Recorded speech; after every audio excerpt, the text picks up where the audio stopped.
I need to check out that Silent Night.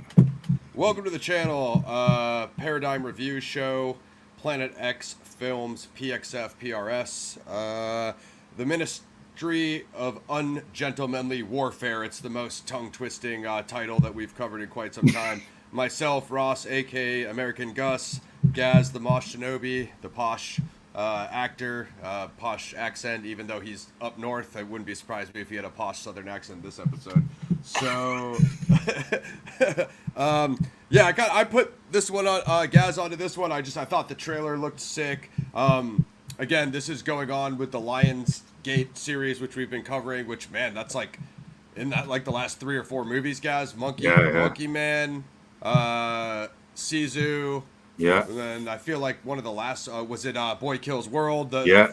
And this like I'm giving it up to Lionsgate at this point. You know, me and Gaz are usually not the big like, hey, this studio, that studio. Sure, I like a Warner Brothers here for a Mad Max adventure here or there, but we're usually not like the big studio co-sign guys. But being two nitpicking, complaining nerds that we are on the show, I'm having a very difficult time with Lionsgate because they're doing so good.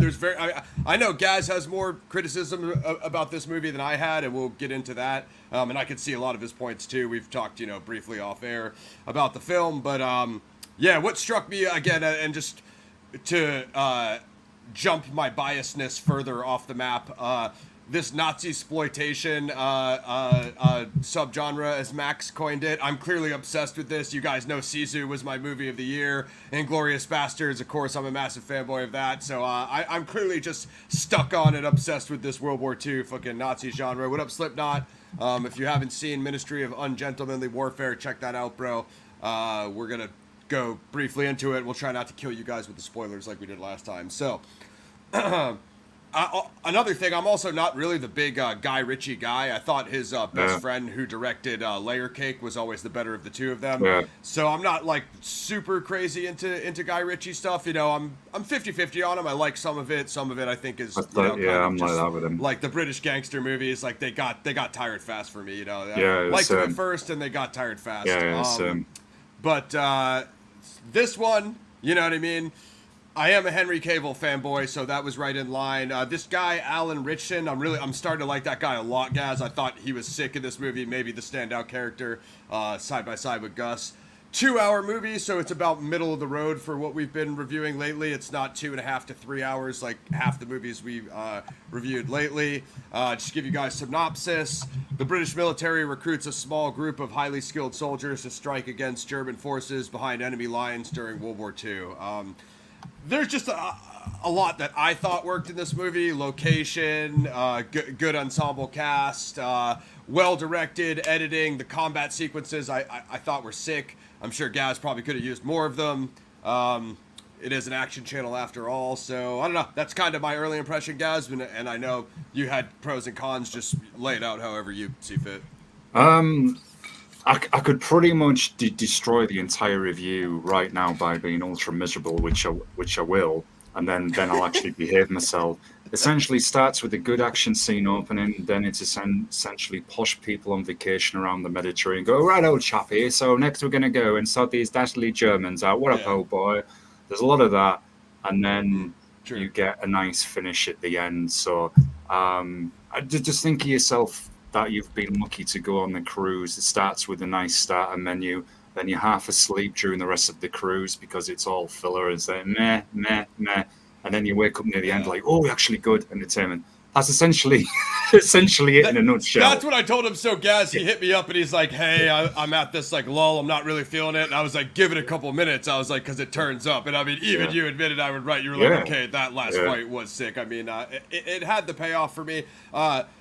Full disclosure, so I saw it in the theater, so I was just like, after I had already seen, I think, Boy Kills World, and I don't think Furiosa was out yet, but I was like, I just wanted to cram some action in between, so the pacing for me, first time watching the theater, it really didn't hit me like how it hit Gaz at home. Now, but I totally understand what Gaz was saying. I think if I watched it a second time, at home without the theater effect, those lulls and the midpoint slowdowns would probably hit me a lot harder. Would be my guess, and I do feel like running this one back just because I thought the action sequences were so intricate. I mean, I don't know, like has Guy Ritchie ever done anything on this level action wise? Because this might be his only war movie. Didn't yeah he there's some didn't the only thing I can think of or the similar, Covenant, was that last thing that came out?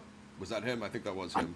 I think so. And didn't he do that Didn't he do that King Arthur movie where it did like the kind of first person shot of them running through the streets? That's way back, right? Are you talking about way the one back. with Clive Owen? Yeah, it was way back. Yeah, I think I did see that. So yeah. So I guess he has done a couple war movies, although I wouldn't really equate medieval war to modern warfare. No. It's the closest thing that I can. Yeah, no, agreed. Yeah. I mean, I guess they both fall in the realm of British history. I think the other thing about too, Gaz, is a cultural thing. You know, this is a Hollywood production, like Gaz said, with high-level Hollywood British actors. Like, so when we watch it over here, you know what I mean? You got John Cleese, who I think is excellent, and Henry Cavill. You got the dry British humor. Yeah, Charlie's my man. And, for us, when we watch it, Gaz, we're like, oh my God, this is so funny, the witty, dry British humor, and that's probably how they act out there. And then for you guys, like you said, I think it's a little bit like out of touch, because you're like, clearly it's a Hollywood production. No one acts that way, you know what I mean? 1% of the population actually speaks like that. 1%. Nobody goes around going, oh, what a bold chap, we can have some tea and all of this. Yeah. And there's nothing more infuriating. I mean, to be fair, most people know that now. Thanks to the internet, the 51st state and all of that, the more cultural exchange. Films and everyone shit like knows that's not the case on both sides. Stereotypes of any country always suck, and they're never true. It's always usually based on one person's poor interaction, like with one person. That represents the whole of that country. Yeah, some director at a dinner party. But it's Hollywood, because you're right. You made a point, because the Air Force back then, or Air Force, and generally people from that time, if you go to the 30s and 50s on both sides of the pond, even in the States, if you watch those old classic flying saucer movies, everyone has, we coined the phrase a while ago, of Hollywood posh, this clean kind of, tea time kind of accent. And it's almost, it's kind of like a mix of British and American put together. And it's, so I get that we're going with that. Aristocratic class. I get that we're going with that, and it did work in the opening, which we'll get to in a minute. That was funny, but it does at times get a little grating on you. And I just think, man. But it's Hollywood. They're not going to put some rough northern barbarian like me who'd say, how can I put this politely without getting us into trouble? So give me that. It's not going to happen, man. Yeah. I mean, honestly, I thought Alan Ritchson kind of filled that role of, he was supposed to be the, kind of like Scandinavian, Danish guy. Yeah, he was good. He was really good. I thought he was the standout character. Don't get me wrong, man. As we go into this, folks, that there is a lot that I did like. There is positive. I'm not just going to sit here saying, all right, this sucked. Cinematography, I mean, I always talk about that in a lot of reviews, but it was fantastic. Location. Yeah. His filming was probably maybe the best filming I've seen Guy Ritchie do, honestly. And as I said, location, the Spanish Isles, I found that very pleasing, being a dude of Mediterranean heritage, as Gaz said. But I think it's just, like Gaz said, more of a cultural thing. Like, for us, we watch it and we don't have that grounded, view of you guys' culture. So it's just like, oh yeah, Henry Cavill and all the high level, perfect, like John Cleese, the snooty accents, and you know what I mean. It's the humor's working on screen with the lines. Repping Boston, good ear, man. Yeah, for sure. But like, it just, you know what I mean. It just, I don't know. It just worked for me, like the juxtaposition of their attitudes with the dry humor versus the hardcore combat scenes and all that. The thing is, it is accurate in a way, because they're. I remember reading about this old school comedian one time, and he based this character's accent. He was in person like this really kind of upper crust officer, with a proper jelly hoe accent, give me a cup of tea and all of this stuff. And he said it was based on his time in World War II with how the officers spoke to them, not the regular troops, and how there was this branch of officers then that were really snooty, kind of really, stiff, posh, stuck up and everything. Yeah, definitely. Highlander, I think we've got that in PXF Classics, Slipknot. We've got some news on that too, of Chad Stileski's project, which I think we'll get into that. So the point I was going with that. So in a way, I think Guy Ritchie has gone for that kind of accuracy to represent the aristocracy in that officer class from that time, which was on both sides of the pond. He said in those movies. So as much as it can be great in a way, they're not all going to be like talking how we do now. You gotta admit it worked for some Yeah. characters though, Gaz. Oh, I it did. wouldn't It say did. could be painted with a Cavill, broad Gus brush. was good. Good Gus, Yeah, Gus was sick. and the Danish dude who you mentioned, Yeah, he's Ritchson. What did I do with my phone? That's Alan the Ritchson, actor's- Anders Lassen. Yeah. They were the standouts for sure, man. Yeah, I agree. I just love their whole ragtag misfit crew. So again, I don't claim to be an expert on World War II or British history, but I did not. One thing that pulled me in on this was just me and Gaz are World War II guys. We're history nerds. Yeah. You're on the wrong channel if you haven't figured that out by now. But, this being the first special operations, special forces mission in history, the fact that it was based on a true story, where I felt that really started working, and we'll get into it later, was at the end when they showed the real people that the characters were based on. I just love the intricacies of the mission. I'm a big spec ops guy, especially with DB Cooper, the whole Ted Braden thing. He's kind of our American spec warrior. That similar type of thing, getting sent over behind enemy lines on those black ops, and we'll get into what the whole mission is. So Gus is essentially pulled out of the brigade or pulled out of jail to put his crew together to do this mission because Churchill, they can't put any Royal Navy or any Royal Ops on it because it's essentially, as I've said, behind enemy lines and all that stuff. So when they go out there, it's basically like no backup. You don't have the backing of the British government. You don't have, it's kind of like the origin MI5 story. You don't have any of that intelligence, or even though Churchill's backing you, he's telling you if you get caught out there by Brits or the enemy, you're on your own, a kind of a Ted Braden situation. So those kind of missions always have my attention. I didn't know anything about this one. It specifically deals with the U-boats and the U-boat parts. If you guys cared for us to get into the details, it's all explained in the plot of the movie. But ultimately it revolves around Gus putting his crew together of just operatives that he's met throughout other operations and mercenary type work, and each guys have their personal stories of their own vendettas against the Third Reich and the Nazi party. And I think with Anders, his brother was killed. Is that right? Yeah, so his brother was killed. So vendetta against them, so he made it a rule. Just that first scene, guys, when they're on the boat and the Nazis try to search them, and just how the way there's just a very slapstick action humor, very a la Sisu, but just like it's like a big budget Sisu with more slowdowns, as Gaz was saying. I thought that opening was great because you had someone maybe could say, oh, it was kind of stereotypical, over the top serious Nazis, the Allies there with the humor and that. But it was a good entertaining opening. I loved the exchange, the subtle glances that Gus and Larson had with each other as well. We knew what was coming. Yeah. But the way it was executed, and then they're making the dinner. He's like, sit down and eat with us, or have the bread, or have the wine. Man, that table looked good, man. That made me hungry. It was also good. Spoiler alert, folks. Skip ahead if you don't want to hear this. Sorry. Both see and hear. The German ship that's just off point, and I love the way they've got one of the guys who's planting some explosives on the ship.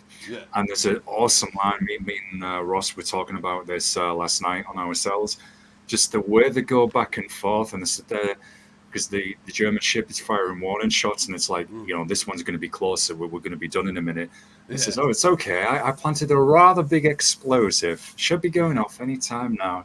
Yeah. And as the mortar's getting closer and closer, and like Anders is looking at him like how long? That was awesome, man. that was a sick little montage there. I mean, there's a lot of cool highlights. Another thing is when they get the mission from Churchill, they're radioing back and forth to the Royal Navy cruiser.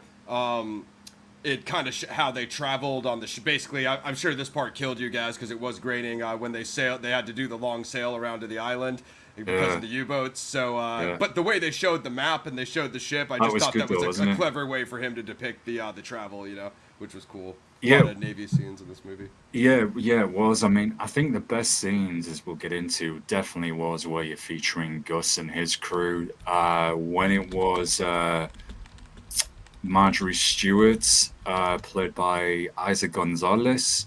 Her scenes, and this is obviously no disrespect to the actor, but those I felt were very filler, not so as exciting. I was wanting the film to get back to Gus and his team. But I will say this, folks, yes, there is the slowdown where, I was finding it a bit boring, but it does get there. I think if it maybe took 30 minutes out of the film, that would have helped. Again, it's a 2-hour film, guys, and we've said this in several of the last reviews. Like, I guess they have a little bit more room in this because it's a true story, historical thing. It's a World War II epic. So yeah, I mean, we're used to war movies, war drama movies being long and such. But I could agree with Gaz on that point. Like I said, it worked for me. I'd probably watch this one, once more, twice more. I did like the action scenes a lot. I'm trying to think. I know they had that big middle fight in the boat where Anders was he was using the bow and arrow. That was great. And he had a crazy sequence behind the portal door. Oh yes. And there's like I think he pulled the fire axe, the hatch. Yeah. So that's in the trailer. Yeah, he was. I don't feel like that's too bad of a spoiler. Obviously, if you saw him going crazy with that fire axe in the boat in the trailer, you could probably guess how the actual scene in the movie turned out. Shooting spoilers, skip it if you don't care to, but it's not a plot element. Shooting dudes with the arrows and then pulling them out of them at point blank and stabbing them melee with the arrows that he shot into him, I thought was a nice touch. We really haven't seen much of that. So there's, like I said, Gus's team is the highlight of the film. Yeah. Gus Saunders, the explosives expert. I really like those guys. I like the John Cleese cameo. I'm always happy to see him, guys. One of the best actors of all time as far as 007 fame and playing Q and all that. Yeah. So, and then of course, never mind his Monty Python pedigree, and I'm just simply speaking of his his Hollywood films. So stacked ensemble cast, like I would say. Overall, is it the best World War II, Grindhouse, war epic I've ever seen? No, but it's probably the best directed Guy Ritchie movies I've seen. Yeah, I would agree. Yeah. Not the best Cavill movie, but maybe one of the best Alan Ritchson movies I've seen. So you know what I mean. I know he's like the big deal play Reacher now, which I've not seen. But I don't know. It's just like I like the whole thing about the U-boats. I mean, I'm always big into the U-boat history and just how the effect they had on the war, as far as defending the Nazi-occupied territories. Eventually, so to talk about the character Gaz mentioned, which I didn't find her quite as terrible. I mean, I thought she pulled off the attitude that was needed for the role. Marjorie Isa Gonzalez is the character, right? Yeah. Or no, that's the actress. And Marjorie Stewart is the. Yeah. So she works with Heron, who's like their undercover kind of contact on the island, and that's basically a lot of the espionage, which I'm into. If you're into Bond movies, like that last Bond movie we did, No Time to Die, there's actually almost a lot of parallels with this, with them going to the islands in that movie, and then this being kind of a Mediterranean island. Ian Fleming in the movie, very James Bond, similar type of vibe, but a lot of heavy on the espionage, with just the undercover stuff. So if you're into that, and I can I think people who are like big into espionage spy movies would be really into those scenes. For people like me and Gaz who are a little bit more on the war element, the combat scenes and stuff, they can be slow, but I just thought that the humor, the witty humor, the kind of Guy Ritchie witty humor brought forth in the dialogue was working. We haven't talked about the Nazis yet, Gaz, the Nazi characters, the Nazi officers. This guy is obviously ridiculous, who it was her mission to seduce him and try to get him into a solo location and compromise him. I believe it's Heinrich Löhr and he's essentially the main Nazi officer. I know. So when she sings that song, spoiler, skip this if you don't want us to cover it. She uses the Yiddish word when she's trying to do like a metaphor, and he picks up on it. So that's how he's able to identify her as a Jew, and she does have a Jewish parent. I think was it her mother, guys? Yeah, yeah. A few months back for me. So he's able to ID that she's undercover. That's near the end when they kind of have that ballroom masquerade. But we'd be remiss if we didn't cover it, guys. That nighttime fight when they lock everybody in the party, and then they essentially, there's the few boats with the parts, and then there's like the tugboats, and there's a lot of elements. It's they explain. We won't break it all the way down, but they explain in the mission. Obviously, the explosives guy is going to come into heavy, and it's just that whole nighttime scene. I mean, I know a lot of these movies have had like nighttime scenes lately, and some of them have been shot in a way where you can't really see the detail. This, I felt like you could see every little kill, and I think they jump on the M60 auto at one point. It rapidly escalates, fast, which is cool for just such a small ragtag squad movie. Like we were saying, the scale of the honestly, like Gaz was saying before, I would argue that the skirmishes in this movie are bigger skirmishes than in Furiosa. It's only like a five-man crew. It's only like a five-man crew. Yeah, so, what up, Five Pixie? Yeah, definitely. That whole scene is wonderfully set up, and also the actor who plays Heinrich, who I'm going to butcher your name, Till Schweiger. Yeah, very, very well known German actor. He was good in the role, and they even put in they subtly did the humor. I'll just there's a part where he loses his temper is too strong. I'll just say dispatches two of his comrades from a country helping them. That's all I'll say. The way it's done, it's just it was so kind. It was just the way they subtly did the humor with that as well. Like that dark comic humor, and he was really good in that role. I thought he was one of the standouts. I did find, sadly, that espionage side. I appreciate why they're doing it, but those were the most boring scenes for me, and I was just wanting it to get back to Gus. And this is my problem with it. It's not a terrible movie, like as Ross just said. Is it the best World War II epic you ever see? Oh no, it's very well directed, though, as Ross said. The cinematography is really good. The way they did the shots, especially on the action scenes, really good. When the action does happen, it's nice. I just wanted more. I wanted it to be grittier, more intense. Even the espionage to have that more sense of danger and a threat, especially when we get to the end, which we'll cover on the end credits, and you see the pictures of the actual real people. And man, they looked a bunch of tough dudes as well. Like, I wouldn't want to mess with them, man. When I saw them, was like, the pinnacle of the thing. That was when it really registered. Like, hey, like you saw the trailer and you were told it's based on a true story. Blah blah blah. Yeah. Obviously, the whole beginning with Churchill and real quick on Churchill. I mean, I didn't find him, abhorrent, but I just thought he was sort of like a average, like in one very good, was he? Be honest. Which I think for you guys, for us, it would be like seeing Washington on screen. We would all be like, it's big shoes to fill. So like I thought he got the job done, but I wouldn't say he was overly impressive. So I could see Gaz's criticism there. I agree with Gaz on the espionage because the whole tone is like this like snippy, sarcastic, like satirical thing of like the way Guy Ritchie wrote the dialogue, if he was the writer or whoever wrote the dialogue. And that does kind of take away from, okay, you're still undercover in a Nazi-occupied territory talking to these guys, and you've got to do these fake, arms deals, essentially. If you slip up and give your character away or they think you're a spy, like Gaz just said, there's going to be severe, consequences for it. So they could have pushed the danger a little bit more. I do agree with Gaz. That's what it needed because, it has that humor, as you said, that dry humor, that quick banter.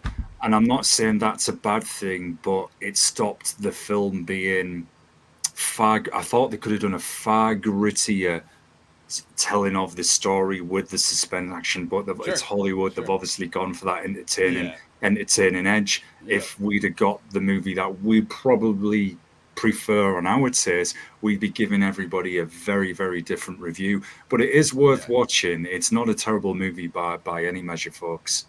I mean, it's 2024. I think from Gaz's perspective, like if you would have had like a Stanley Kubrick Ministry of Ungentlemanly Warfare. It would Oh have been the man, Dark Edge, man, and yeah, you could have had the British director that could have got it done, yeah. but it was still satisfying for me. Like I said, the smoothness of the combat sequences, the way they Oh, just flawless. smoothly take down the Yeah. troops. You know what I mean? It's got a very almost The, melodic cadence to it. I recall very good music and sound editing, although it's yeah, not fresh in my memory. yeah. There were. One scene we could highlight, Gaz, is when they do infiltrate that outpost with Anders bow and arrowing the watchtower Yeah, dudes, and they cut through the fence. yeah. They do jump on the. It's kind of like the school where the officer or the soldier is looking out the window and he sees them coming, and the officer's yelling at him like, "What are you looking at? Pay attention!" He's like, "We're under attack," but like Gaz was saying, he can't say anything because the German officers are so strict that he's, Yeah. And then they come running out of the classroom and they just mow them down with the M60 or whatever it was. I know there were some sequences when they raided that base that were just off the wall. So, yeah, I definitely think, man, even if there was more action, I would give this a higher score. We'd be more amped Sure. for sure, because the scene you mentioned as well, even before that, the engagement on the ship, the close quarters scene, Yeah. that was so well paced. Great. You saw you see all angles happening. There's literally people coming from everywhere. No And it's- cutaways, the No, there back isn't. and forth cuts, like Gaz is saying. It shows you kills, direct kills, Yeah. especially Anders. You see him in the trailer. He's completely blood spattered. He looks like BJ Blazkowicz from Wolfenstein. Oh man, yeah, that I thought was excellent. And then I did love the way they take the port as well, the way they had everything orchestrated with the set up the plan and the smoothly taking out the Nazis. Cavill has some nice dialogue as well. Particularly one scene where I think it's either a German machine gun or pistol stops working and he has to use a knife, and it's been done in every action movie ever. We've seen Arnie say it many times, like "stuck around" and stuff like that. But It's a it just trope, works though, man, doesn't it? But in this film, it's just like I said, I just love the whole thing on the on the Spanish Isles, and you know what I mean. Just the whole backdrop. I think it really started working, like Gaz said, as far as it being a real story, and it setting in towards the end at the climax. Definitely. Like, after they locked them into the party, the Nazi costume party where he's dressed up. What is he? Is he Caesar, or he's like a Yeah, he's Roman, Julius Caesar. Yeah. Yes, he's Julius Caesar, and then just from right there to the end to when Heron kind of encounters Marjorie again, and just pretty much that whole lead up. One highlight scene when the British admiral stops them on the sea. Oh yes, that was good. Yes, man, I forgot about that. Yeah, no, Gus speaks the what is they're being Finnish or whether so they're pretending to be Scandinavian, and Gus does the accent and he does it pretty good. But the admiral knew who they were, so he's like, yeah, not you, Anders. He's like, I want to hear Gus do it, Yeah. Oh no, it was Anders. Anders actually spoke enough lines to cover the cover. So they were supposed to be undercover fishermen, clearly or not. And the dude calls him on it.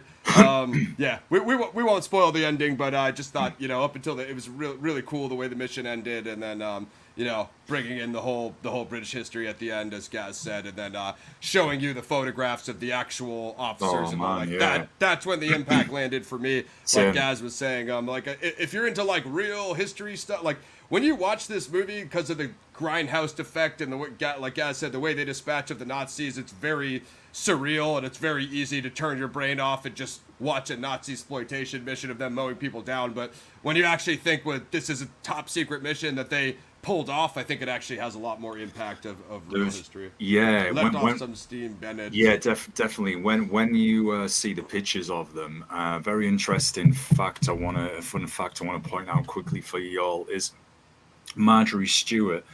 She married Gus as well. I think it was a month after Operation Paperstorm, I believe, which this film is based on. So that was an interesting fun fact. But when you do see the pictures of these real people, and like I was saying to Ross earlier, you look and they thought, man, they looked like a tough bunch. You certainly wouldn't want to mess with. There is, and forgive me, folks, I can't recall now we're live. There was a very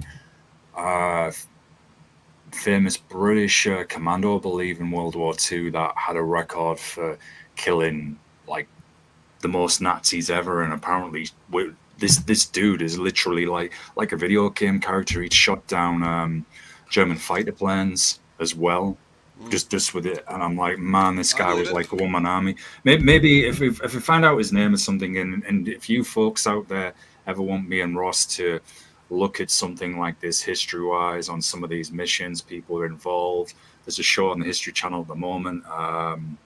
About lost U-boats, which is pretty dope. If you ever want me and Ross to do anything like that, just let us know, folks. That's why we're always asking for feedback and sharing out, saying, yo, what do you want us to cover? Yeah, if there's other war movies, other Yeah. true stories, other spec force missions, or just World War II stuff, whatever you guys want us to cover, we'll make it happen. I don't. Yeah, like I said, I think it, like Gaz said, coming full circle with the highlight on the real people's lives and the kind of semi-biographical plot line was really where it hit, and I thought overall a great movie as well. I could pretty much go straight to ratings, guys, if you to move on. Looks like it has a 6.9 at on IMDb, which doesn't surprise me. I'm around a 7. I gave it an 8, but I'm honestly probably around a 7 or a half or 8. Probably good for 1 or 2 more watches. Wouldn't go crazy on it, but definitely if you guys haven't seen it, like I won't lie, it was sick in the theater. It was a good watch, just good action, kept moving, and I was entertained, Yeah, I was. At first, I was at a 6. Now I've processed it a bit more. I'm about 6.5. It's not terrible.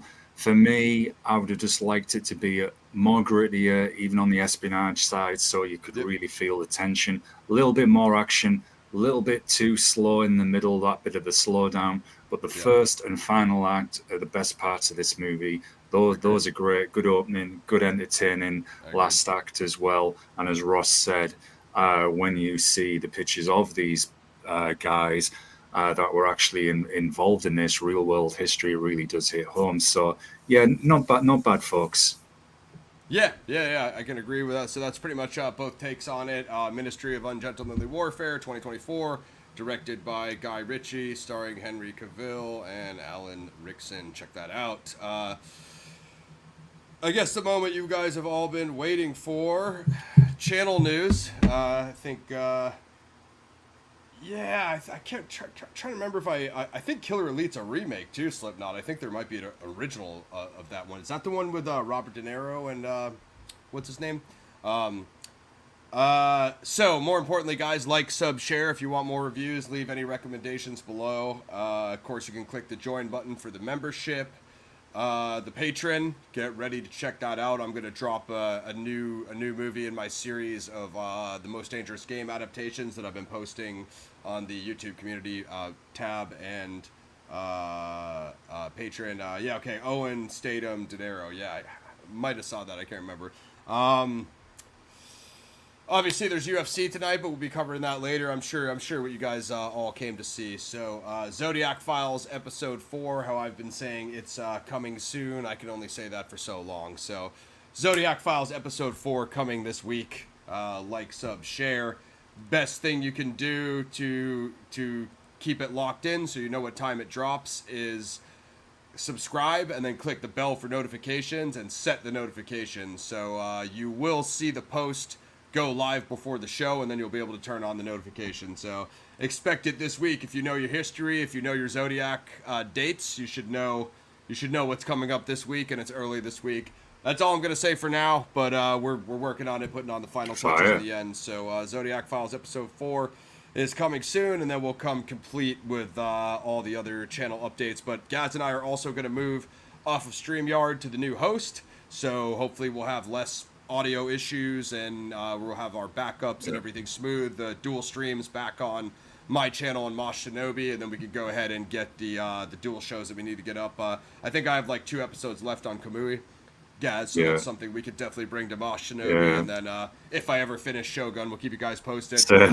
I still want Gaz and Mac to watch Fallout though, because I thought Fallout was sick.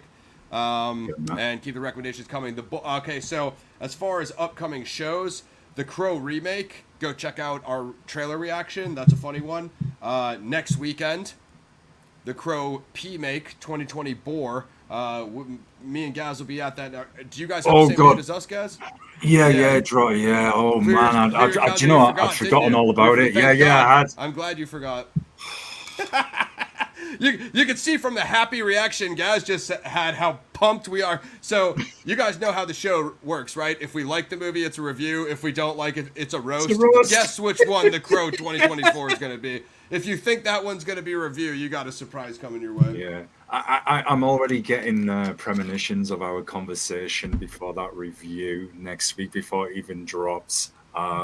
This sounds Look, cool. Vi 1967. Oh man, that sounds familiar too.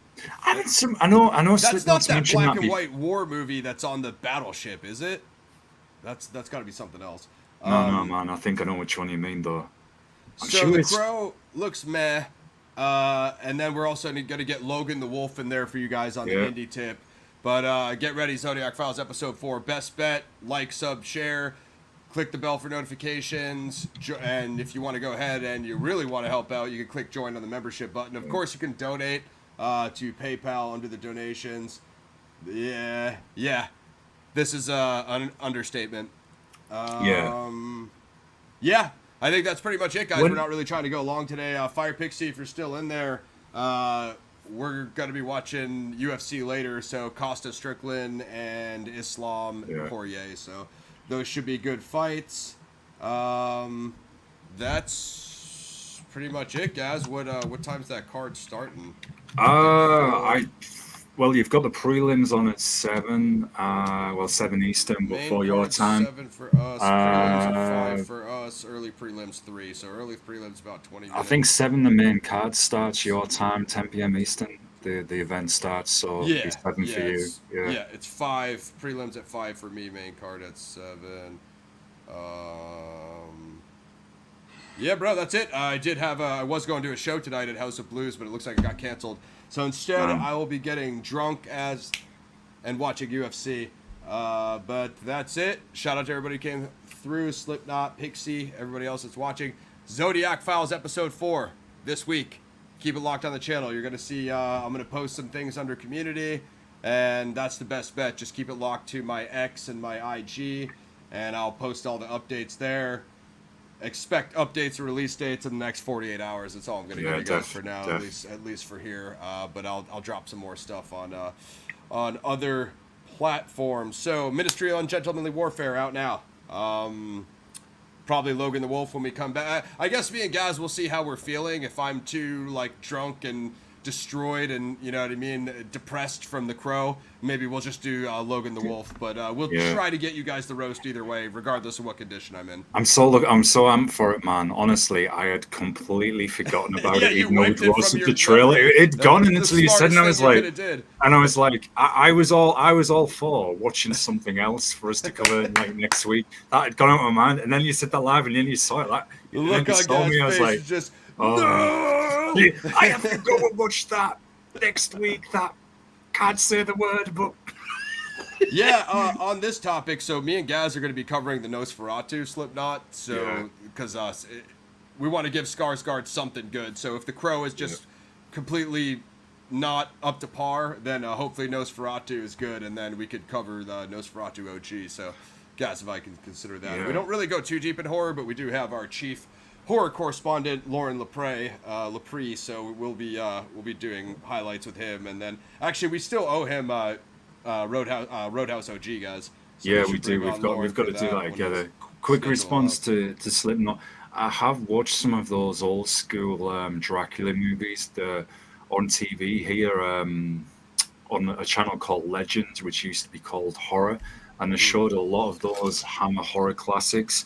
With Christopher Lee, Peter Cushing. And I tell you what, man, I know they had limited effects then, limited budget, but when someone was in trouble, in danger, or if Dracula was after them, they didn't just casually walk at the speed of lightning.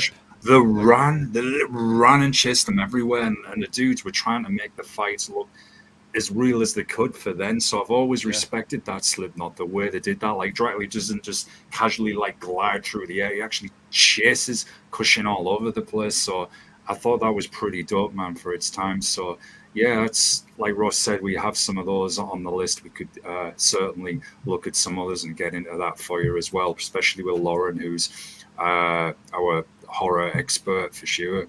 Yeah, I like Vince Price. I like Bela Lugosi. Yeah, I like who else is the other one there? Vincent Price, Bela Lugosi, and my dude Charles Heston. Right? yeah, yeah.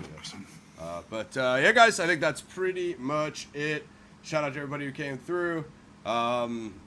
Keep it locked this week. We should have a big reveal for Z Files episode 4. Yeah. And then after that, it's probably just going to be basic reviews going through our backlog until something watchable drops. I don't know when that'll be, but I'll do all the Z Files updates and stuff. As far as the interviews and stuff, guys, I mean, they're coming. It just, takes scheduling, so. Yeah, thanks everybody for coming through. It's greatly appreciated. Don't forget to subscribe to the channel so you can stay up with everything that's happening. Feel free to reach out to Ross on the social medias or drop a message on the channel or at Moshinobi and say, look, yo guys, could you look at this? Would you ever be interested in this? And we'll certainly take a look at it, or if it's definitely what we could cover, we'll add it on there for you all. Yes, sir. Subscribe to Moshinobi as well, and follow me on twitch.tv/PlanetXGames. We'll have those beat 'em ups coming to you soon, hopefully when Wrath of Cobra drops. So, def. That's it for this one, guys. Tune in next time. Z-Files episode 4 this week. Crow roast next week. Paradigm Review Show.